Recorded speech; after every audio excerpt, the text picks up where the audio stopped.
सर्वांनी भरण्याची विनंती आहे.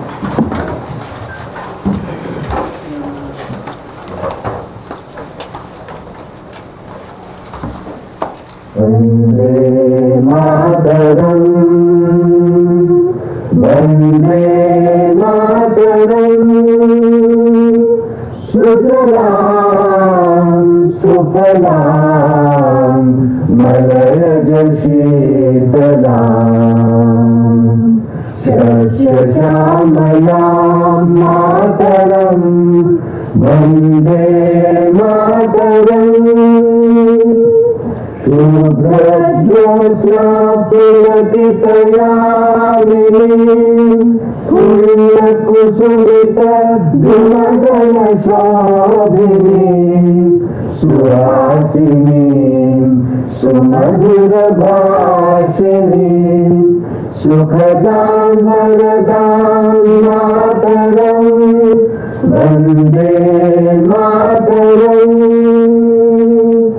वन्दे मातरम्.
भारत माता की जय. महापौर महोदय, मला बोलायचं आहे. महापौर महोदय, सन्माननीय सदस्य, आधी सभा सुरू होऊ द्या. मी प्रत्येक सभासदाला सदस्याला बोलण्याची उपलब्ध करून देणार चर्चा करण्यासाठी. सभा संबंधीच मला बोलायचं आहे. महापौर महोदय, आधी आपल्या सचिव मॅडमच्या रजेचा प्रस्ताव आलेला आहे, त्याच्यावर मला बोलू द्या. मला या कार्यपद्धतीवरच बोलायचं आहे. मॅडम, मला मी बोलू शकतो का? आता सन्माननीय सदस्यांना बोलू द्या आधी, त्याच्यानंतर तुम्ही बोला. प्रोटोकॉलप्रमाणे बोला.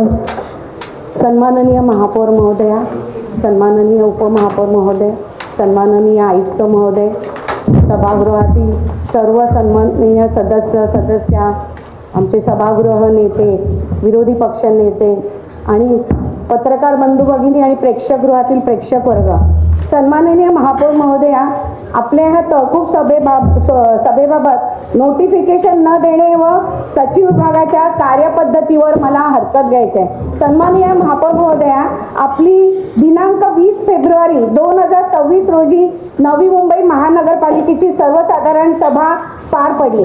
त्यावेळी आपण स्वतः त्या सभा तहकूब केली आणि त्याच्यानंतर सांगितलं की आपण 23 फेब्रुवारी 2026 रोजी ही सभा घेण्याची अशी स्पष्ट घोषणा आपण केलेली होती. सन्माननीय महापौर महोदया, आपल्या माध्यमातून मी आयुक्त महोदयांना विचारते की या सभागृहामध्ये जी आपल्याला अजेंडा येतो, नोटिफिकेशन येते, ती सन्माननीय सदस्यांना पोचलेली नाही. मला वाटतं की मलाच पोचली गेली का नाही, का इतर सदस्यांनाही पोचली गेली की नाही. आपण आता सन्माननीय महापौर मध्ये आपल्याला माहिती आहे आपली 3 टर्म आपण नगरसेविका आहोत. आपल्याला प्रत्येक महासभेचं नोटिफिकेशन येत असतं, अजेंडा येत असते, त्याच्यावर वेळ असते, तारीख असते. मग ह्या वेळेस आपल्या सन्माननीय ज्या सचिव मॅडम होत्या त्यांनी तशी नोटीस आपल्याला का पाठवली गेली नाही आहे. आज बऱ्याचशा सन्माननीय जे नवीन आले त्यांनी मला विचारणा केली, मॅडम मीटिंग आहे का, म्हणजे आम्ही सगळ्यांना संघ सुटायचं हे सचिव विभागाचं काम नाही आहे का. हा काय नवीन पॉइंटा पाडलाय सन्माननीय महापौर महोदया. आपल्याला देखील माहिती आहे आपण जेव्हा सभेला उपस्थित होतो आपल्याला प्रत्येक वेळेस आपला मीटिंग असली, तहकूब सभा असली, त्याची आपल्याला नोटिफिकेशन यायचं. आताच्या ज्या सचिव आहेत त्या आपल्याला काहीच माहिती देत नाही आहेत. त्या सांगत देखील तुम्हाला माहिती असेल आपण त्यांच्या दालनात बसून आपण प्रशिक्षण घेतलेलं आहे महापौर महोदया. आता नवीन सदस्य आलेले आहेत त्यांना देखील ही माहिती नाहीये मीटिंग काय असते, कशाबद्दल. आपण प्रत्येक वेळी सांगितलंय की सभेचा अभ्यास करून आज आपण हे बघितलेलं आहे महापौर महोदय. याच्यामध्ये अधिनियम तुम्ही बघा, ही जे आपण मी जे मांडते त्याचे अधिनियम आपला आहे 1 ह आणि 1 आय. हे कृपया आपण लक्षात घ्या महापौर महोदया. लोकांनी मी आधी पण सांगितलेलं आहे हे सभागृह एक पवित्र सभागृह आणि ही महासभा हे आम्हा सर्व नगरसेवकांचं एक व्यासपीठ आहे की जिथे महासभेचं नोटिफिकेशन आल्यानंतर जिथे आपल्याला जे विषय येतात ती विषय पत्रिका वाचून आपण आपले आपले प्रश्न तिथे उपस्थित मांडत असतो. लोकांनी मोठ्या आशेने महापौर महोदया आपल्याला इथे निवडून पाठवलेलं आहे आणि मला आता शंका यायला लागली आहे की कुठेतरी सचिव मॅडम काही एकट्याचेच आहेत का आपले महापौर मध्ये आपण देखील आम्हा सर्वांचे आहात. आपण सगळे आम्हा सर्वांचे प्रश्न ऐकून घेत असता कारण आपण ते मांडत असतो. मग असा तुझा भाव का. मला तर आता शंका यायला लागली महापौर मध्ये की आम्हाला कुठेतरी विश्वासात न घेता आपण ही सभा चालवत आहे. सभेत महापौर महोदया आम्हाला घटनेने अधिकार दिलेले आहेत आमचे प्रश्न मांडण्यासाठी, लोकांचे प्रश्न इथे मांडण्यासाठी. आणि जर लोक आमच्यासारख्या नगरसेवकांना जर हे माहितीच नसेल सभा आहे कधी आहे, हा काय नवीन पॉइंट आहे. आपल्या माध्यमातून माझा आयुक्त महोदयांना प्रश्न आहे, आयुक्त महोदय आपण सचिव मॅडमांना काय प्रश्न कराल. सचिव मॅडम आणि ज्यांनी हे जे आम्हाला नोटिफिकेशन पाठवलेले नाही किंवा आम्हाला जे अजेंडा पाठवलेला नाही ते संबंधित अधिकारी आणि सचिव मॅडम यांच्यावर काय कारवाई कराल. महापौर मध्ये ज्यावेळेस मी त्यांना विचारणा केली तर त्यांनी मला सांगितलं की मी सही करून मी पाठवलेलं आहे. मग आमच्यापर्यंत का पोचलं गेलं नाही आहे, कारण काय आहे याचं स्पष्टीकरण द्यावं. आणि ही महासभा ग्राह्य धरण्यात येईल का, हे जी आपली सहकूब सभा ग्राह्य धरण्यात येईल का, किंवा असंच पॉइंट आपण पाडत राहणार. महापौर महोदया आपण माझ्या प्रश्नाचा खुलासा करावा आणि ही सभा ग्राह्य आहे का हे मला सांगण्यात यावं, मला माझ्या प्रश्नाचं उत्तर देण्यात यावं. धन्यवाद महापौर महोदया. सन्माननीय सदस्य सूरज पाटीलजी बोला. सन्माननीय महापौर मॅडम, सन्माननीय उपमहापौर साहेब, सन्माननीय आयुक्त साहेब, सन्माननीय सचिव, सन्माननीय सर्व सदस्य, प्रेक्षकगृहातील प्रेक्षक वर्ग, पत्रकार बंधू भगिनी. मूलतः महापौर महोदया एक विशेष विनंती असेल की आपण महापौर पदावर बसल्यानंतर एक सभागृहाची परंपरा नाही बोलणार, गरज की अभ्यासाच्या अनुषंगाने प्रशिक्षण वर्ग सदस्यांचं घेणं गरजेचं आहे. नवीन व्यतिरिक्त जुन्यांसाठी सुद्धा काय होतं, काही वेळेला असे काही प्रश्न उद्भवतात तेव्हा कोणी सदस्याने सांगणं किंवा आयुक्तांनी उत्तर देण्यापेक्षा सदस्यच परिपूर्ण माहिती घेऊन आले तर ह्या गोष्टी अडचणीच्या होणार नाही. हा काय विषय वादाचा नाही किंवा हा विषय चर्चेचा नाही, परंतु कोणी सदस्यांनी बोला. मी प्रश्न आपल्या मार्फत आयुक्तांना केलेला होता. मला सदस्यांकडनं या उत्तराची अपेक्षा नाहीये, हे तुम्हाला देखील माहिती आहे. आपण आयुक्तांनी खुलासा केला तर बरं होईल. आज सचिव मॅडम नाही आहे तिथे, गैरहजर आहेत. कारण आहे की त्या आजारी आहेत. त्यांनी मला काल तसं उत्तर दिलं होतं की मी आजारी, पण जाणून बिजून हा डाव आहे का. आज उपसचिव आहेत, उपसचिवांची तुम्ही काढलेली आहे, मग सचिव का नाही आपल्याकडे, प्रभारी सचिव का देण्यात आलेला आहे. मला आपल्या माध्यमातून उत्तर हवं आहे महापौर महोदया. सन्माननीय सदस्य आपल्याला उत्तर नाही देत आहेत, तेही ह्याच विषयावर त्यांचं मत मांडत आहेत. उत्तर आयुक्तांच्या माध्यमातून नंतर येईल तुम्हाला. माझं मत मला जसं तुम्ही मत मी मांडले माझं मत आयुक्तांना मांडते मी. प्रश्न विचारलेला आहे. तुम्ही म्हटलेलं आहे की सन्मान्य सदस्यांनी अभ्यास करून यावा. आम्ही अभ्यास करून आले. महापौर महोदया, माझंही ग्रॅज्युएशन पर्यंत शिक्षण झालेलं आहे. मलाही वाचता येतात, कलम सगळी मला वाचता येतात. मी वाचून आलेले आहे आणि म्हणून मी तुम्हाला सन्माननीय सदस्य पाटील मॅडम, सूरज पाटील साहेब पण त्याच विषयावर त्यांचं मत मांडतायत. ते तुम्हाला उत्तर द्यायला उभे नाही.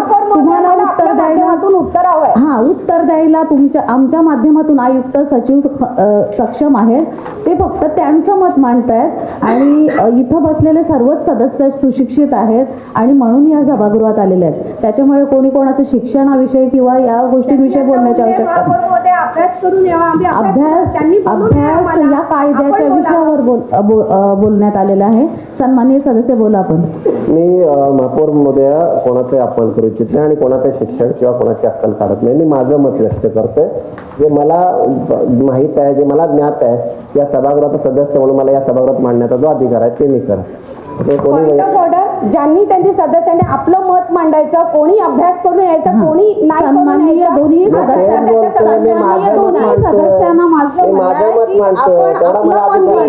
सन्माननीय पाटील साहेब, सन्माननीय पाटील मॅडम, दोघांनाही माझं असं सांगणं आहे की आपण आपलं मत मांडा. कुठल्याही दुसऱ्या सदस्याविषयी आपण वक्तव्य करू नका. मी माझं मत मांडण्यासाठी तो उभा आहे आणि तो अधिकार मला दिला त्याबद्दल धन्यवाद. ह्या सभेच्या अनुषंगाने जसं आता त्या दिवशी आपली सभा चालू झाली आणि आपण जेवणाच्या कार्यक्रमासाठी तहकूब आहे असं सांगितलं आणि 1.25 तासानंतर आम्हाला पुन्हा येण्याचं परत सभा भरेल असं सांगितलं. 1.25 तासाच्या कालावधीनंतर आम्ही न सांगता सगळे सदस्य उपस्थित झालो आणि सभा चालू झाली. 1चा विषय जो आहे 1 सभेचे कामकाज सायंकाळी 7 वाजेपर्यंत चालवण्याचा जो नियम आहे तो थोडक्यात मी वाचून दाखवतो जेणेकरून मला माझं मत मांडता येईल. खंड म किंवा खंड न अन्वये संमत असलेल्या ठरावास अनुसरून सभा पुढील तारखेपर्यंत तहकूब करत आली नसेल तर अशी प्रत्येक मासिक सभा अशा सभेपुढील सर्व बाबींचा निकाल होईल तोपर्यंत शनिवार रविवार व घोषित करण्यात येतील अशा सुट्ट्या असतील तर त्या सुट्ट्या खेरीज करून लागोपाठ प्रत्येक दिवशी सायंकाळी 7 पर्यंत आपली बैठक चालू ठेवतील. म्हणजे ह्याच्यात स्पष्ट उल्लेख केलेला आहे की ती सभा तहकूब नंतर शनिवार रविवार गायन करता दुसऱ्या दिवशी ती कंटिन्यू म्हणजे जेवणाची सुट्टी जशी आपण केल्यानंतर त्वरित लगेच चालू झाली तर त्या इव्हिनिंग नंतर दुसऱ्या दिवशी परत दुसरा दिवस उजाडला तर शनिवार रविवार ग्राह्य धरला जात नाही महापौर महोदया. आणि तो पीठासीन अधिकारी म्हणून कार्याचा अधिकार तहकूब करणं किंवा 2 तासानंतर बोलवणं किंवा दुसऱ्या दिवशी सकाळी लावणं हा आपला अधिकार त्या दिवशीचा आला. आणि त्यामुळं ह्या सभेचं कामकाज चालू असताना मला मत का व्यक्त मांडावं लागलं कारण सभेच्या समोर जो विषय आहे त्याच्या अनुषंगाने हा विषय तेवढा महत्त्वाचा नाही आणि म्हणून कुठंतरी सदस्याच्या अधिकार गदा येण्याचा जो स्मिता आहे तो निराश मला जे मत वाटलं माझं मांडावं म्हणून मी वाटलं. त्याकरिता कोणी वैयक्तिक राग मानून घेऊ नये. आम्ही सगळ्यांचा सन्मान करतो. ज्येष्ठ आहेत, सगळे इथं श्रेष्ठ आहेत. कारण आमच्याकडून पण कधी कधी चुका होतात. आम्हालाही काही ज्ञात नसतो. या सभेकडून खूप शिकायला भेटतं आणि तेच आता ह्या 1च्या अनुषंगाने ही सभा 7च्या नंतर चालू नये अशी जी प्रथा आहे ती आपण पार पाडली आणि टू बी कंटिन्यू म्हणजे तहकूब केल्यानंतर आपणच पुकारलं की ही सभा सोमवारी सकाळी 11 वाजता भरेल. म्हणजे आपण ह्या सभागृहाला त्या दिवशी आदेशित केलं, वेळही सांगितली आणि त्यानुसार आम्ही सगळे आलो सुद्धा. त्यामुळं कुठं आम्ही त्या कामकाजाची वेळ वाट नाही पागितली आणि विषय पटलावर हसलेले असल्यामुळं सगळ्यांना ज्ञात होते की 2 विषय बाकी आहेत आणि त्यामुळे ही सभा आज चालू झाली आहे. महापौर महोदया त्याबद्दल धन्यवाद आणि बोलायला संधी दिल्याबद्दल तुमचं मनापासून आभार. धन्यवाद. सन्माननीय सदस्य हलदनकर साहेब.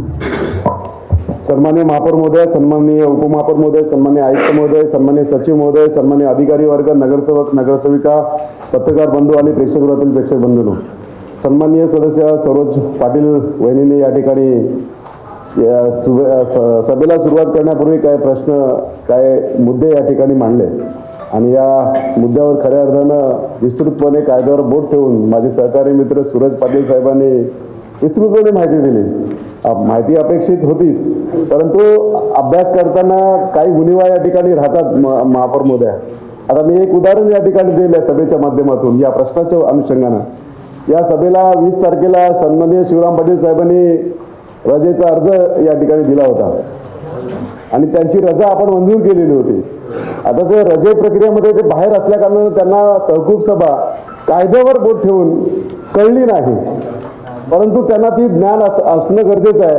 म्हणून याच कायद्याच्या कलमामध्ये जाहिरात किंवा पेपरला सुट्टीच्या कारणामुळे मी या ठिकाणी शब्द वापरतो, सुट्टी असल्या कारणामुळे आपण जर वर्तमानपत्रामध्ये त्याची छोटीशी बातमी किंवा जाहिरात दिली असती तर त्याची कल्पना कदाचित ऑनलाईन तरी शिवराम पाटील साहेबांनी ती वाचली असती. म्हणजे माझं म्हणण्याचं तात्पर्य असं आहे, या सभागृहामध्ये काही आजारी होते, माझे सहकारी मित्र पाटील साहेब आजारी असल्या कारणामध्ये सभागृहात पूर्ण वेळ बसू शकले नाहीत. किशोरजी पाटकर साहेबांना तातडीचं काम असल्यामुळे ते मंत्रालयात निघून गेले होते, म्हणून त्यांना 2 दिवसानंतर होणारी सभा माहितीच नाही, कारण ते सभागृहातच नव्हते. मग जे कोणी सदस्य या ठिकाणी अनुपस्थित असतील त्यांच्या माहिती काढण्यासाठी किंवा त्यांना तत्काळ कळवण्यासाठी या संदर्भात कलम आहे. आणि दुसराही कलम आहे की त्याची जाहिरात जर 2 दिवस सुट्टी आली असली तर वर्तमानपत्रामध्ये आपण त्याची जाहिरात देणं गरजेचं होतं. त्यामुळे मला असं वाटतं की कुठेतरी चूक या ठिकाणी सचिव विभागाची झालेली आहे आणि ती चूक या ठिकाणी निश्चित स्वरूपात केली गेली पाहिजे.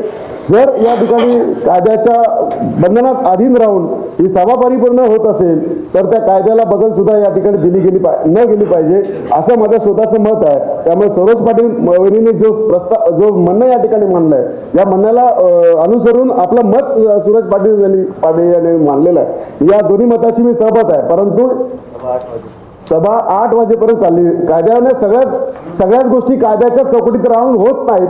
काही गोष्टी काही माणुसकीच्या दृष्टिकोनातून सुद्धा पाहिल्या गेल्या पाहिजेत.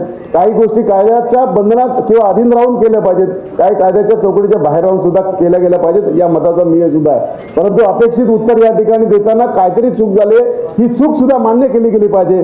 चूक मान्य करणारा सुद्धा या ठिकाणी मोठाच असतो, त्यामुळे चूक सुधारली गेली पाहिजे असं या ठिकाणी माझं मत आहे. आणि या ठिकाणी आयुक्त महोदयांनी महापौर मध्ये आपल्या माध्यमातून आयुक्तांनी याचं स्पष्टीकरण द्यावं एवढी विनंती. धन्यवाद. उपमहापौर साहेबांना बोलायचं. माननीय अध्यक्ष महोदय, वार्षिक आता 6 वर्षानंतर आपण बसतो, त्यामुळे शिवराम पाटील साहेब आता 6 वर्षानंतर बसल्यामुळे आता सभागृह हा माझ्याकडे सुद्धा आहे. सगळे दप्तर आहे बघा ना, पूर्ण दप्तर आहे आणि हा सुद्धा आहे. तर थोडंसं ह्यामध्ये आता मला असं वाटतंय की सभागृह नेते, विरोधी पक्ष नेते, लेफ्ट आणि राईट दोघांना विनंती आहे की आपण चर्चा झाली पाहिजे, त्या चर्चेला उत्तर मिळालं पाहिजे. मॅडमने सांगितलं की बाबा आम्हाला का कळवलं नाही. प्रश्न चांगला आहे ना, का कळवलं नाही. आपण सगळं एक छोटीशी जाहिरात का दिली नाही. काय लागते त्याला, एक छोटी जाहिरात दिली, काय लागते त्याला आला ना. परंतु ह्या ठिकाणी माझी विनंती राहील दोघांना की आपण चर्चा करा, मस्त सदृढ चर्चा करा. आला का जाणार. शेवटी आपण सर्व सिनियर आहोत. आता जे नवीन आहेत ते समजून घेतात, कारण जे नवीन आहेत ते समजून घेतात की नक्की आपल्याकडून शिकून घेतात. माझी आपल्याला विनंती अशी राहील की आपण जो काही चर्चेला विषय टाकू तो विषय आपण चर्चा करा, त्याच्यावर प्रश्न तयार करा आणि मग त्याचा कन्क्लुजन करा. फक्त ह्या ठिकाणी विरोधकांनी उभं राहिलं म्हणून सत्ताधाऱ्यांनी उभं राहायचं, सत्ताधारी उभं राहिलं म्हणून विरोधकांनी उभं राहायचं. एक थोडंसं पटकन उभं राहून त्या ठिकाणी मॅसेज जातो बाहेरला. तो मॅसेज शेवटी या ठिकाणी जनता काय मॅसेज घेतोय आला का ना, तो मॅसेज आपल्या सभागृहाच्या वतीने व्यवस्थित गेला पाहिजे. ठीक आहे, ज्या वेळेला आपल्याला विचारांची तुंबल लढाई होईल तर तुंबल लढाई करू आपण. परंतु विचारांची लढाई करत असताना आपण शारीरिक कशाला आपण त्याचा उपयोग करावा. कारण जनता विचार करते की ज्यांना आम्ही पाठवलेले सभागृहामध्ये तर त्यामध्ये ह्या कायद्याचं का आपल्याला मोठी बॅग दिली, काली बॅग दिलेली आहे, त्यात 2 पुस्तकं दिली होती. सर्वांनी त्याची शेवटी काय कॉमन माणूस काय विचार करतो, विचारवंत व्यक्ती काय विचार करताय की आम्ही जो पाठवलेला संदेश हा कायद्यावर बोलतोय का, तो नियमावर बोलतोय का. ठीक आहे, त्याचा अर्थ काढणं इकडे तिकडे होऊ शकतो, पण त्यातलं काहीतरी थोडंसं बोलावं. तर माझी विनंती आहे अलगत जाण्यात की ह्या ठिकाणी जरी सभा तकूब झाली तरी हा एक जाहिरात काय जाते त्याने अलगत जाण्यात. तर त्यामुळे माझी विनंती राहील मॅडम की दोन्ही लेफ्ट अँड राईट सभागृह नेते आणि विरोधी पक्षांना विनंती आहे की जे चर्चा करावा, दोघांनी चर्चा करावी आला ना. आणि चर्चा केल्यानंतर त्याचे प्रश्न तयार करावेत. आणि आपल्याला वाटलं की बाबा याच्यात समाधान होत नाही, कायद्याने समाधान होत नाही अलग तरी देखील आपण ते समाधान करण्याचा प्रयत्न प्रशासनाने करावा असं या ठिकाणी सांगतो. आणि आपण पुढची सभा आपण चालू करतो. सन्माननीय आयुक्त साहेब बोलतील.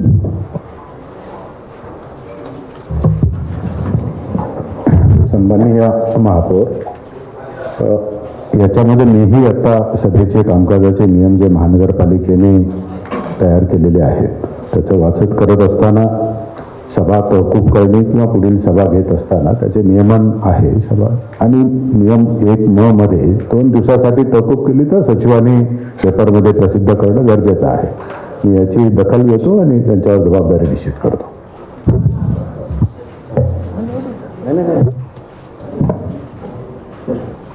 सन्माननीय सदस्य गायकवाड मॅडम, आता आपण सभागृह नेते बोलतो. या ठिकाणी नियमानुसार सभा चालवावी अशी सर्वांची इच्छा आहे आणि सर्वांच्या सोयीनुसार चालवावं ते महत्त्वाचं. नियम हे सभेसाठी आहेत, या सभा चालवण्यासाठी आहेत. सरोज पाटील मॅडमनी जी काही इच्छा प्रकट केली ती बरोबर आहे, पण सचिव साहेब कुठे चुकल्यात असं नाही आहे. ते नियमानुसार त्या ठिकाणी चाललेले आहेत. कारण की जर खंड म न अनुसार जर सभा तहकूब झाली तर त्या ठिकाणी आपल्याला पूर्वसूचना देण्याची गरज आहे. ही सभा तहकूब नाही झाली तर ही सभा कंटिन्युएशनमध्ये पुढच्या दिवसावरती जाते. त्याला काय जर सुट्टी नसेल तर उद्या झाली असती, पण शनिवार रविवारची ही सुट्टी आल्यामुळे ही सोमवारवरती आली. तिला 2 दिवस पूर्ण दिवसाचं पकडता येत नाही. तरी देखील हे जे नियम आहेत त्यामध्ये खूप साऱ्या त्रुटी आहेत. जेव्हा आपण टेस्ट रन करतो तेव्हा अनेक साऱ्या एरर्स त्या ठिकाणी भेटतात आणि या नियमांमध्ये खूप साऱ्या अमेंडमेंट करण्याची गरज त्या ठिकाणी आहे. आणि पुढच्या वेळेस जेव्हा तहकूब होतील तर त्यावेळेस एक कल्पना लोकांना देणं गरजेचं आहे. कसं खऱ्या अर्थाने जेव्हा काय बोलल्यात की सर्व बाबींचा निकाल होईपर्यंत किंवा 7 वाजेपर्यंत आपलं कामकाज चालू आहे, तर सभागृहाला कळतच नाही की सर्व गोष्टीचा निकाल लागला आहे की नाही लागला. तर सभागृहात कधी येतात कधी आपण जातो. पण या बाबतीत मला एक हरकत आहे प्रामुख्याने की सचिव कार्यालय हे आयुक्तांच्या अंडर नाही आहे. त्यामुळे आयुक्त महोदय सचिवांना सूचना देऊ शकत नाही. सचिवांना सूचना या फक्त महानगरपालिका, स्थायी समिती आणि महापौर या विभागांकडून येऊ शकतात. ही मला बाब प्रामुख्याने इथे नोंदवायची आवश्यक वाटते. कारण की आपण सर्व बाबतीत आयुक्तांना त्या ठिकाणी विचारतो, पण आयुक्तांचा या ठिकाणी कार्यक्षेत्र महापालिकेच्या कामकाजाबाबतीत त्या ठिकाणी सीमित आहे. महापालिकेच्या कामकाजाबाबतीत कार्यक्षेत्र हे सचिव, महापालिका, महापौर यापर्यंत राहतं. त्यामुळे पुढच्या वेळेस सचिव महोदयांना, महापौर मॅडम मी त्या ठिकाणी सूचित करावं की आपल्या सर्व सदस्यांच्या सोयीसाठी सगळ्यांना अवगत केलं तर त्या ठिकाणी उचित राहील. पण आज जी सभा भरवलेली आहे त्यामध्ये नियमाचा कुठेही छेद त्या ठिकाणी दिला गेलेला नाही. तर मी महापौर महोदयांना विनंती करतो की आपण आपलं कामकाज हे नियमानुसार पुन्हा सुरू करावं, अशी मी विनंती या ठिकाणी करतो. सन्माननीय, आपल्याला बोलायचं आहे अजूनही. सन्माननीय विरोधी पक्षनेते बोला. माननीय महापौर, उपमहापौर, आयुक्त साहेब, आता सभागृह नेत्यांनी सांगितलं की सचिव तुमच्या अंडर येते सर्व गोष्टी. महापौरांचा त्याच्यावर काही आपला आयुक्त साहेबांचा त्याच्यावर नियंत्रण नाही, निर्बंध नाही, त्यांच्यावर त्यांचा काही अधिकार नाही. याची माहिती आम्हाला मिळावी. शेवटी हे सचिव कार्यालय, हे सचिव आहे, हे आयुक्तांच्या अंडरच चालतंय ना. ठीक आहे, तुमचा अधिकार आहे, महापौर म्हणून तुमचा अधिकार आहे त्यांना नामनिर्देश करायचे की हे व्हायला पाहिजे, हे व्हायला पाहिजे, ही सभा व्हायला पाहिजे, ही सभा. पण उद्या काही गोष्टी ज्या घडतात, आयुक्त म्हणून तिथं आयुक्त बसलेले आहेत, यांची ऑर्डर कोण काढतो? आयुक्त काढतो. तिथं महापौरने काढता येईल त्यांची ऑर्डर. ते यांना ह्या चेअरवरती यांना बसायचा अधिकार आहे, हे आयुक्त ऑर्डर करतात. म्हणजे आयुक्तांचा अधिकार नाही हे मला काही समजलेलं नाही आहे. आणि याचं थोडं सचिवांनी आम्हाला थोडी माहिती द्यावी. म्हणजे ते आयुक्तांचा अधिकार आहे का नाही हे तर आम्हाला समजत. म्हणजे ते तुमच्या अंडर आहेत, आम्ही हे समजतो, तुमच्या असेल, स्टँडिंगचे असेल, ही आम्ही समजू शकतो. पण यांना या चेअरवर बसवण्याचा अधिकार आयुक्तांचा आहे. आज आयुक्तांनीच पत्र काढलंय की आज ह्या किलारे मॅडम हे आलेले नाही आहेत, तेव्हा आज त्यांना आम्ही या ठिकाणी शिंदेना आम्ही त्या ठिकाणी चार्ज देत आहे. म्हणजे तो आयुक्तांचा अधिकार आहे ना. महापौरांनी तर अधिकार नाही दिला. आज किलारे मॅडम नाही आहेत म्हणून महापौरांनी अधिकार नाही दिलं तर शिंदेला आम्ही तिथं बसवतोय. हा अधिकार आहे तो आयुक्तांचा. आयुक्तांनी त्या अधिकारामध्ये हे काढलेलं आहे. म्हणजे इथं कन्फ्युजन काय आहे हे समजायला मार्ग नाही. शेवटी सर्वांचं हे चालायला पाहिजे, व्यवस्थित चालायला पाहिजे. आपण सर्वजण काय 70-75% लोक नवीन आहेत, हे व्हायला पाहिजे. कन्फ्युजन नसायला पाहिजे. तर याचं मला सचिव म्हणून सचिव उत्तर देईल का मला, ते तुमच्या माध्यमातून. सन्माननीय सचिव, सदस्यांना उत्तर द्या. सन्माननीय महापौर, सन्माननीय उपमहापौर, सन्माननीय विरोधी पक्षनेता, सन्माननीय सभागृह नेता आणि या ठिकाणी उपस्थित सर्व सदस्य.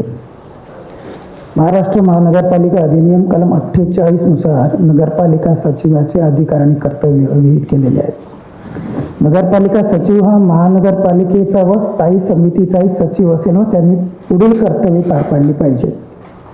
त्यामुळे सभा कामकाजासाठी जे कुठलेही निर्देश महापालिका सचिवांनी घ्यायचे आहेत ते त्यांनी महानगरपालिकेकडून आणि स्थायी समितीकडून घ्यायचे आहेत आणि त्यानुसार त्यांनी त्यांचं कर्तव्य पार पाडायचं.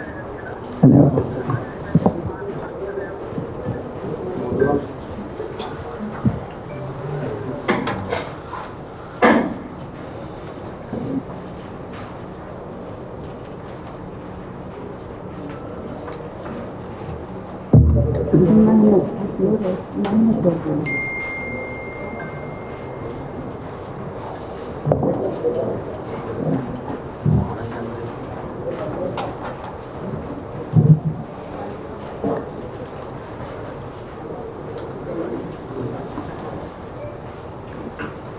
महाराष्ट्र महानगरपालिका अधिनियम कलम 53 नुसार नेमणुकीचा अधिकार कोणामध्ये निहित आहे याबाबत तरतूद आहे. महापालिकेचा जो अधिकारी सहाय्यक आयुक्त या पदाशी समतुल्य असलेल्या किंवा त्यापेक्षा उच्च दर्जाच्या पदावर आहे, मग ते असे अधिकारी तात्पुरते असो किंवा कायम असो, त्याची नेमणूक करण्याचा अधिकार महानगरपालिकेमध्ये निहित असेल. परंतु आणि त्याच बाबतीत 45 मध्ये स्पेसिफिक तरतूद आहे ज्याच्यामध्ये जे वैधानिक पदं आहेत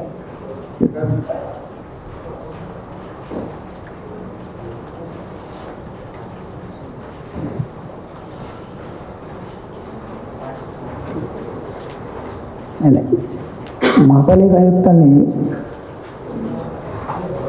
अतिरिक्त कार्यभार मला सोपवलेला आहे.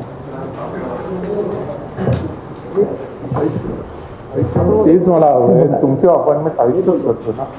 आमचं म्हणणं हेच आहे, तुमच्या अपॉइंटमेंट आयुक्त करतो हेच आम्हाला विचारायचं होतं. आम्हाला काही दुसरं काय विचार, तुम्ही कारभार महापौरांच्या अधीन करताय हे माहिती आम्हाला. थर्ड टर्म आहे आमची. आपलं म्हणणं बरोबर आहे सर की तुमच्या अपॉइंटमेंट आयुक्त करतो ना. मग उद्या काय प्रॉब्लेम झाले, काय झाले तर तुम्ही प्रतिनिधी असाल नाही तर तुम्ही इथं असाल तर तुम्ही जर काही गोष्टी तुमच्या जर संबंधित तुमच्या काही गोष्टी संबंधित झाल्या काय झालं चूक झालं काय तुम्हाला आयुक्ताकडे जायची गरज नाही तुम्हाला.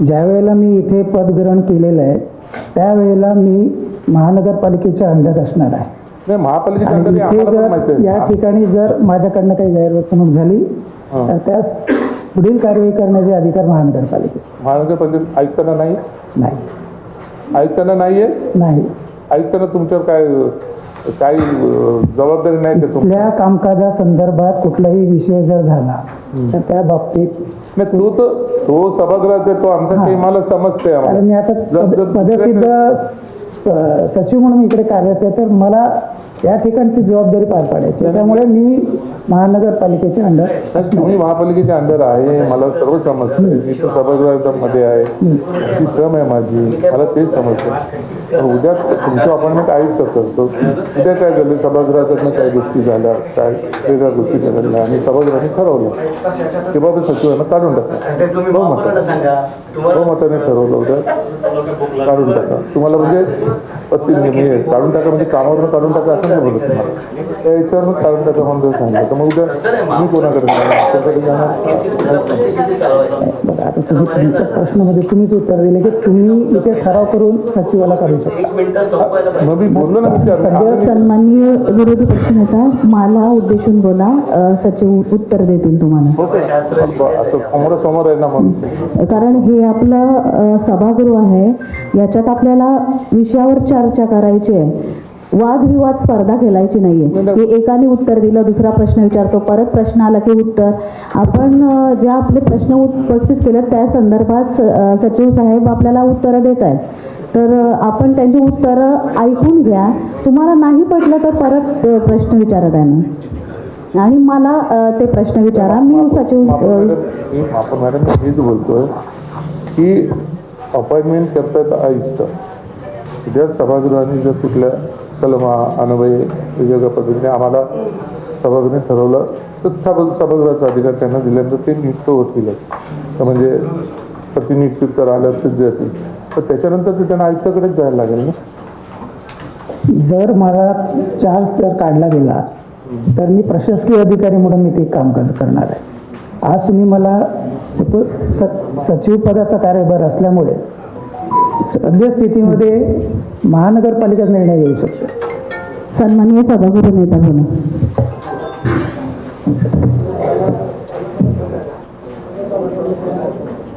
नाही ज्या सभेमध्ये कुठल्या शंका उपस्थित होतात त्याचं निरसन सभेमध्ये होणं आवश्यक आहे. विरोधी पक्ष नेत्यांनी काहीतरी शंका उपस्थित केलं त्याचं निरसन होणं ते आवश्यक आहे. त्या शंका मे बी सगळ्यांच्याच मनात असतील की सचिवांची नेमणूक कोण करतो सचिव कोणाच्या अंडर काम करतो सचिवांनी कोणाचं ऐकलं पाहिजे. तर आपला कायदा या बाबतीत स्पष्ट आहे. सचिवाची नेमणूक ही महापालिका करते.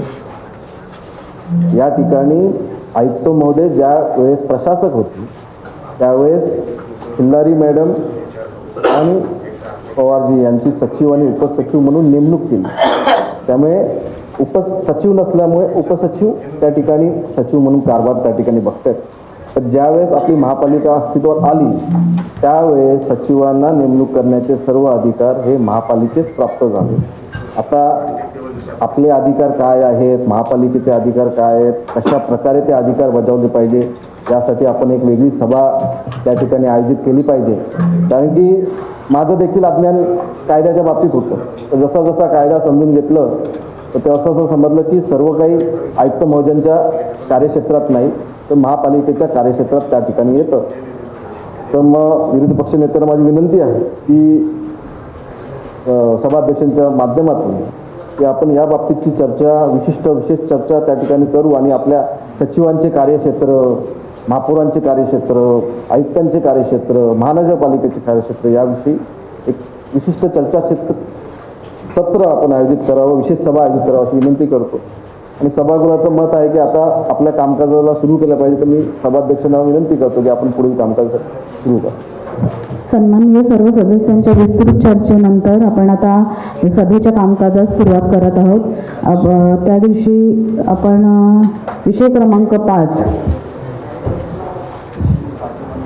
महाराष्ट्र महानगरपालिका अधिनियमाचा कलम 25(2) अन्वये प्रशासनाचा आणि किंवा परिवहनाचा अनुभव असेल व अभियांत्रिकी, औद्योगिक, वाणिज्य, वित्तीय किंवा कामगार विषयक बाबतीत ज्यांची क्षमता आली असेल व जे पालिका सदस्य असतील व नसतील अशा व्यक्तींमधून परिवहन समितीचे सदस्य म्हणून 12 व्यक्तींची नेमणूक करणे. आपण सर्वात प्रथम हा विषय ठेवतोय आणि कलम 25(2) अन्वये ह्यामध्ये आपण पालिका सदस्य की पालिका सदस्यांव्यतिरिक्त परिवहनचे समिती सदस्य नेमायचे त्याच्यावर मी सर्वात प्रथम येते. आपल्याला जर पालिका सदस्यांमधून हे सदस्य नेमायचे असतील तर हात वर करा. ज्यांच्या मते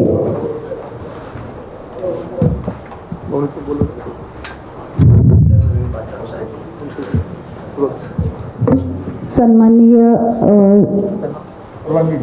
परवानगी घ्या आणि नंतर बोला. बोला सर.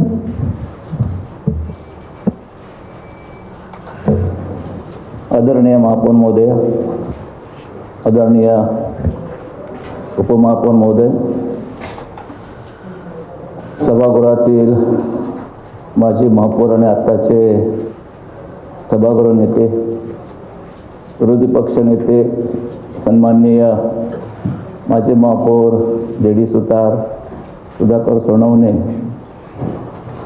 आणि माझ्या सभागृहातील सर्व नवनिर्वाचित सहकारी, माननीय आयुक्त साहेब, सचिव साहेब, आता आपण हा जो विषय चर्चेला आणलेला आहे त्या विषयामध्ये आपण या ठिकाणी सांगितलं की जे सदस्य निवडायचे आहेत ते सभागृहातील निवडायचे की सभागृहा व्यतिरिक्त असलेल्यांपैकी निवडायचे. 25(अ) मध्ये तशी कुठल्याही प्रकारची स्पष्टता नाही आहे.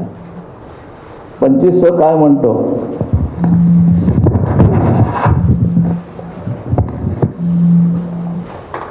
चा दुसरा मुद्दा मी वाचतो.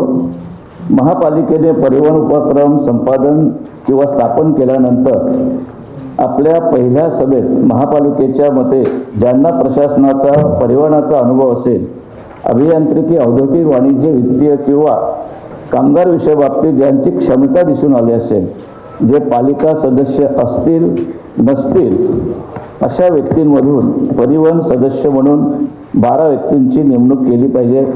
हा अधिनियम 1949च्या कायद्यान्वये हा अमेंडेड कायदा आहे. त्यानंतर महानगरपालिकेच्या परिवहन समिती सदस्यांची नेमणूक कशी करावी हा जो 4U स्थायी समितीच्या सदस्यांच्या नेमणुकीस लागू असलेले नियम, म्हणजे ज्या पद्धतीनं आपण स्थायी समितीचे सदस्य हे तौलनिक बलानुसार त्या ठिकाणी आपण निवडून दिले, आवश्यक त्या फेरबदलासह परिवहन समितीच्या सदस्यांच्या नेमणुकीस लागू होतील. दोन्ही ठिकाणी अमेंडमेंट कायदे आहेत. मग आज महापौर महोदया ह्या ठिकाणी आपण पालिका सदस्यांच्या व्यतिरिक्त ज्यांची निवड करायची आहे ते महासभेच्या या सभागृहाच्या तौलनिक बलानुसार घेणार आहात की नाही ह्याबाबत सचिवांनी आम्हाला पत्रही दिलेलं आहे की परिवहन सदस्यांची निवड करताना 111 सदस्यांमधून जर 12 सदस्यांची निवड करायची असेल तर 9.25 असा हा तौलनिक बल जो आहे त्या तौलनिक बलानुसार होईल असं हे सचिवांचं पत्र आहे. मग आपण ही जी निवड करायची आहे ही निवड सचिव महोदयांनी कायद्यानुसार जे पत्र दिलेलं आहे, जे अमेंडेड कायदा आहे, जो 1949 हा जो मोठा पुस्तक आपल्याला दिले आहे त्याच्यामध्ये दोन्ही नियम आहेत. आपण एकाच ठिकाणावरून 25 नुसार आपण घेतलेला आहे. सचिवांनी आम्हाला 31(अ) प्रमाणे ह्या तौलानिक बलानुसार हे सदस्य निवडले जातील अशा पद्धतीनं दिलं. सभागृहात संभ्रमात आहे. सचिव महोदय, महापौर महोदय आपल्या माध्यमातून ह्या बाबतीमध्ये सचिवांनी ह्या ठिकाणी सर्व सदस्यांना अवगत करावं की आपण कशा पद्धतीनं कायद्याच्या अमेंडमेंट प्रमाणे घेणार आहात की सचिवांच्या मनमर्जीप्रमाणे घेणार आहात, याच्या बाबतीमध्ये आपल्याला या ठिकाणी आपण निवेदन करावं आणि त्यानंतर मला बोलण्यास संधी द्या. मॅडम मला पण बोलायचं.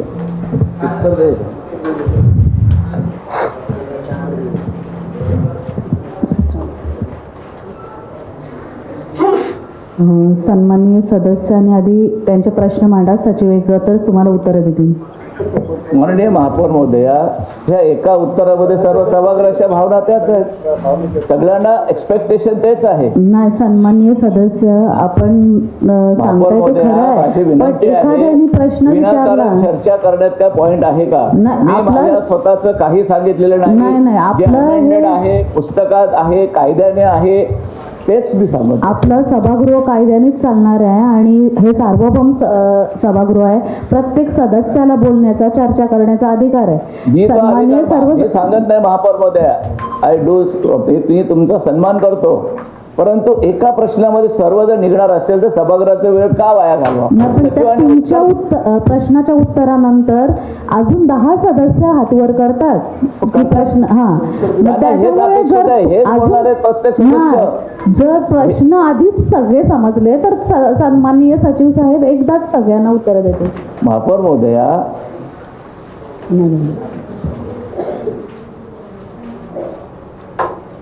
सभागृहाचा वेळ जाणार नाही हो. तुम्हाला सर्वांनी चर्चा करण्यात इंटरेस्ट असेल तर चर्चा घडवा. चर्चा करून योग्य ते उत्तर आपल्याला मिळू शकतं. सन्माननीय सदस्य, आपल्यापैकी आणखी बोलायचं आहे, बोला सदस्य. महापौर साहेब, सन्माननीय उपमहापौर साहेब, मला माहिती द्यायची आणि माझी इच्छा आहे सचिव साहेबांनी त्याची नोंद घ्यावी, ते मिनिट्समध्ये यावं. वसंत निवृत्ती गीते विरुद्ध नाशिक म्युन्सिपल कॉर्पोरेशनमध्ये हायकोर्टाने सेम याबाबतीत ऑर्डर केलेली आहे 30 डिसेंबर 2007 रोजी. तिकडे तौलानिक न घेता हात वर करून निर्णय घेतला होता. त्यावेळेला सभागृहासाठी हायकोर्टाने क्लिअर कट ऑर्डर दिलेली आहे. ऑर्डरची डेट दिलेली आहे, मी सचिवांना देईन. मला फक्त एवढंच निदर्शनास आणायचं आहे, काय स्पष्ट ऑर्डर आहे, तौलानिकनुसारच घ्यायची आहे. याची नोंद घ्या आणि मिनिट्समध्ये ठेवा, कारण उद्या याच्या व्यतिरिक्त जर काही वेगळा निर्णय आला तर आम्ही तुमच्या निदर्शनास आणून दिलं होतं व आम्हाला दाद मागता येईल एवढीच नोंद करायची होती. धन्यवाद.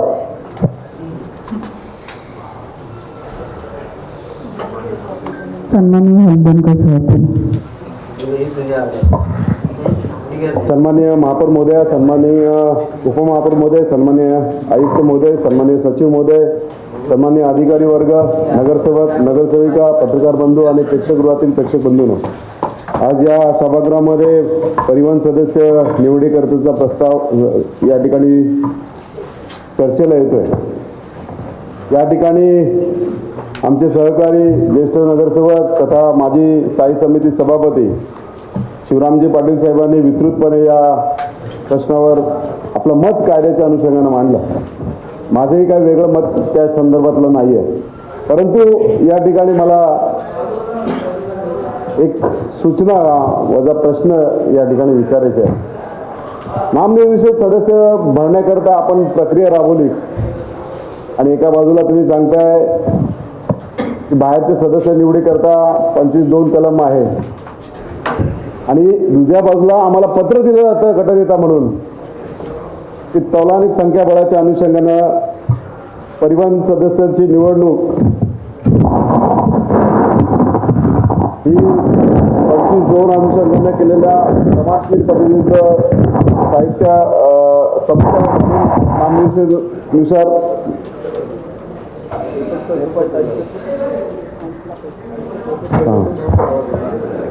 त्यामुळे महापौर महोदया, मी आपल्या माध्यमातून या ठिकाणी सांगेन, या शहराच्या बाजूला अनेक शहर आहेत ज्यांची स्वतंत्र परिवहन व्यवस्था आहे. आणि त्या महानगरपालिकेच्या सभागृहामध्ये असं कुठेच झालं नाही की तौलानिक संख्याबळाच्या अनुषंगानं त्यांची निवडणूक त्या ठिकाणी पार पाडली नाही. त्यामुळे या ठिकाणी 31(2) अन्वये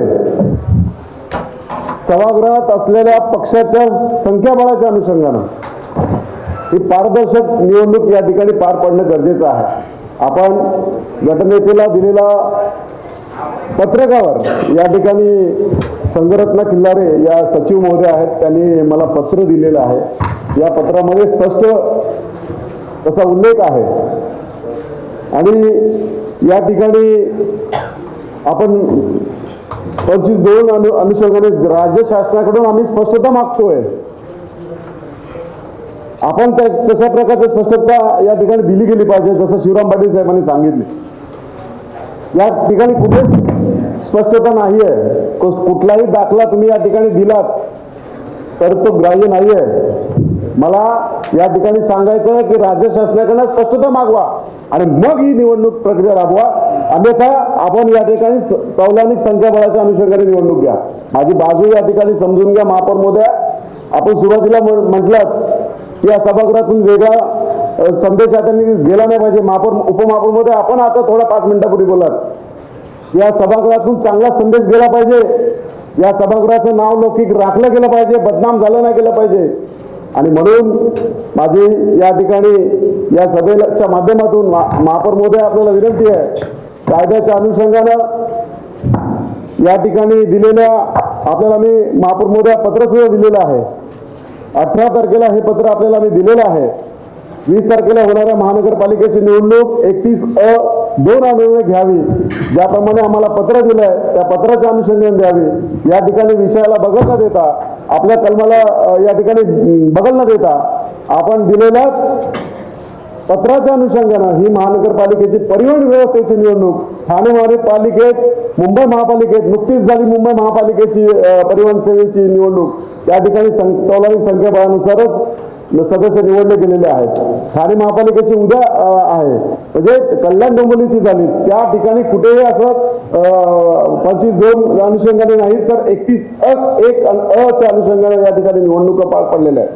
त्यामुळे तौलानिक संख्याबळाचा आधार घेऊन या ठिकाणी आपण दिलेल्या सदस्यांची जे बंद लिफाफ्यामध्ये आपल्याला आम्ही या ठिकाणी नावं दिलेली आहेत ती या ठिकाणी जाहीर करावी अशी आपल्याला विनंती करतो. धन्यवाद. सन्माननीय सभागृह नेते,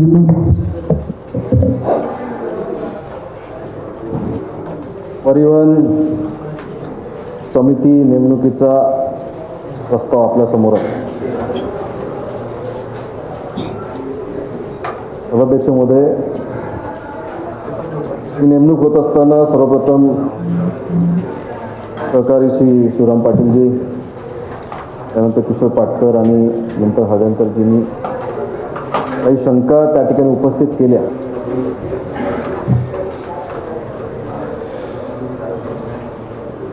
या ठिकाणी या सर्व बाबतीत 25(2) अन्वये आपण नेमणूक करतोय, पण आपली मागणी 31(अ) लागू करावा या दृष्टीने पॉइंट ऑफ ऑर्डर महापौर मध्ये बोला. आदरणीय महापौर महोदया, ही आमची मागणी नाही. जी कायद्यामध्ये तरतूद आहे तिन्ही ठिकाणी आणि सचिवांनी दिलेल्या पत्रानुसार आम्ही ते नावं दिलेले आहे. आम्ही मागणी वगैरे काही केलेलं नाही. जो अमेंडेड अप्रुव्हल आहे आज 2026 पर्यंतचं हे जे बुक दिलंय आपल्याला, त्याच्यामध्ये सुद्धा परिवहन समितीचे सदस्य नेमायचे ते तौलानिक बलानुसारच घ्यावे.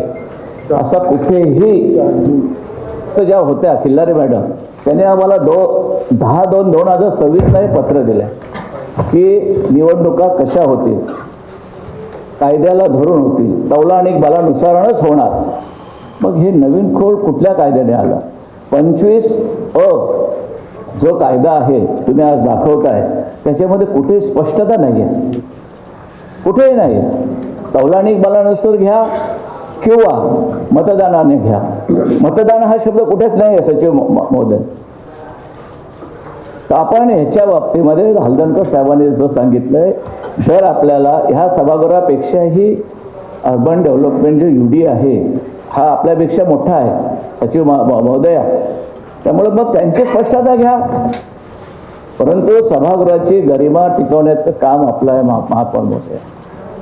आम्हाला खात्री आहे आपण सभागृह नक्कीच चांगल्या प्रकारे चालू शकाल आणि कायद्याने चालवा अशी मी अपेक्षा करतो. सन्माननीय सभागृह नेते, माझी आता जरा दोन सभाध्यक्षांमध्ये विनंती आहे. पहिला माझं पूर्ण ऐकून घ्या, नंतर आपलं काही हरकत वगैरे काय नोंद वेगळं. या ठिकाणी ही बाब खरी आहे की सचिव महोदयांनी कौलानिक बल सर्व सदस्यांपर्यंत गटनेत्यांपर्यंत पोचवलं. 25(ब) प्रमाणे या सभागृहापुढे 2 पर्याय या कायद्याने आपल्याला दिलेले आहेत. ते 2 पर्याय असे की आपण परिवहन समितीची नेमणूक ही पालिका सदस्यांमधून करू शकतो किंवा पालिका सदस्यांव्यतिरिक्त अनुभव असलेल्या तज्ज्ञ व्यक्तीमधून आपण त्यांची निवड करू शकतो. आणि तो निर्णय कोणी घ्यायचा आहे? तो निर्णय या सभागृहाने घ्यायचा. त्यांनी संख्याबळ दिलं.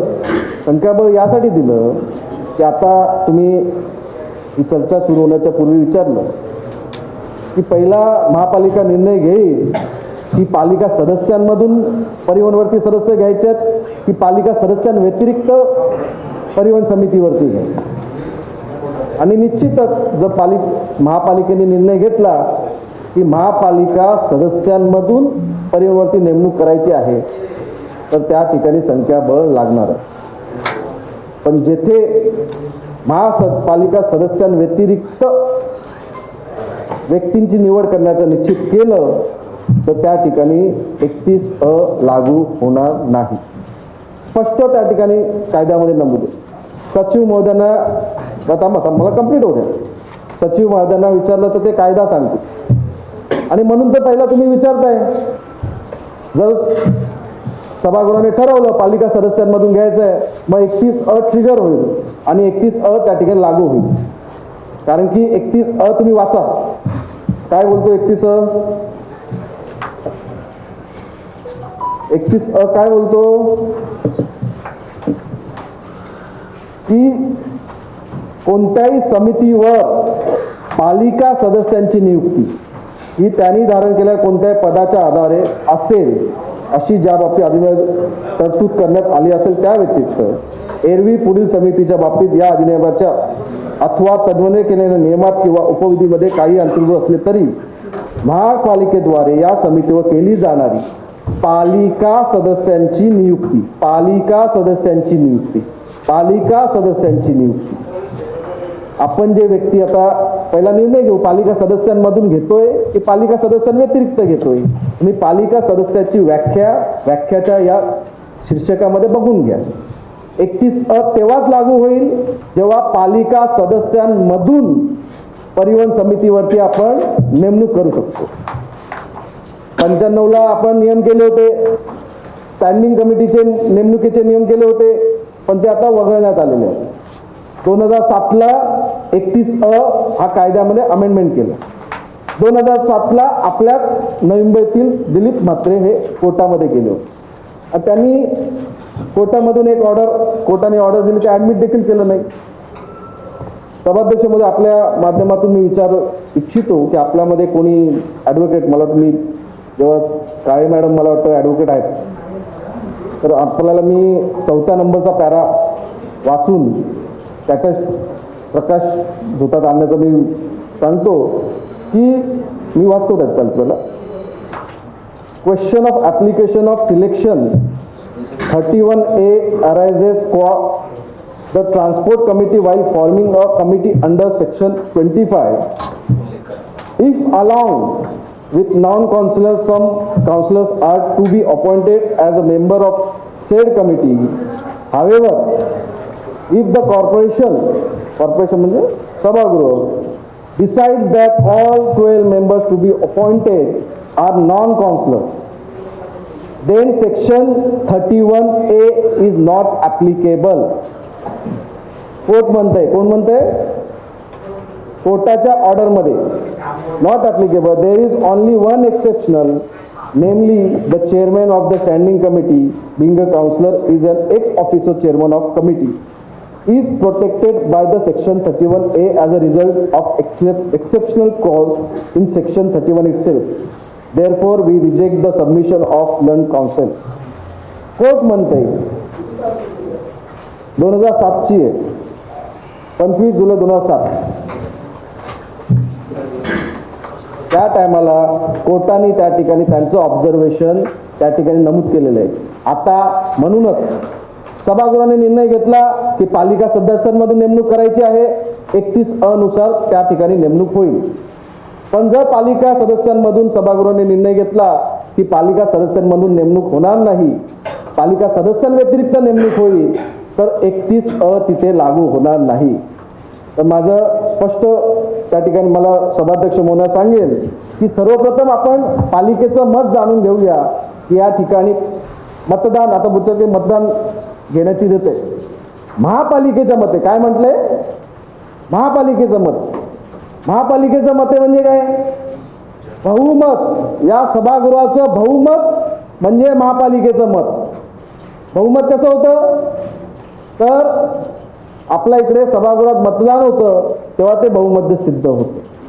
त्यामुळे आपला अजून काही शंका मला वाटतं या ठिकाणी राहिली नसेल तर सभाध्यक्ष महोदयांना मी विनंती आहे की सर्वप्रथम आपण आपल्या पालिका सदस्यांमधून नेमणूक करायची आहे की पालिका सदस्यांव्यतिरिक्त नेमणूक करायची आहे, यासाठी आपण त्या ठिकाणी करावं. आणि पुढे तुम्हाला वाचायचं असेल तर मी सचिव महोदय हे फक्त त्यांच्याकडे देऊन टाका. सन्माननीय सदस्य पाटील साहेब बोला. आदरणीय महापौर महोदय, आदरणीय उपमहापौर महोदय,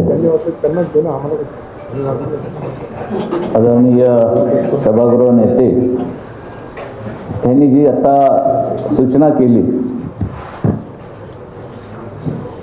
माझी विनंती आहे की आज आपण या ठिकाणी त्यांनी म्हटल्याप्रमाणे भले 29 महापालिकांमधून 28 महापालिकांनी संवैधानिक बलानुसार का केलं असेल, परंतु इथे आम्ही आमच्या महापालिकेचा एक वेगळा कायदा तयार करणार आहोत की सभागृहाच्या आतमधल्या निवडून आलेल्या सदस्यांमधून आपण न नियुक्ती करायची, की सभागृहाच्या बाहेर लोकांची नियुक्ती करायची.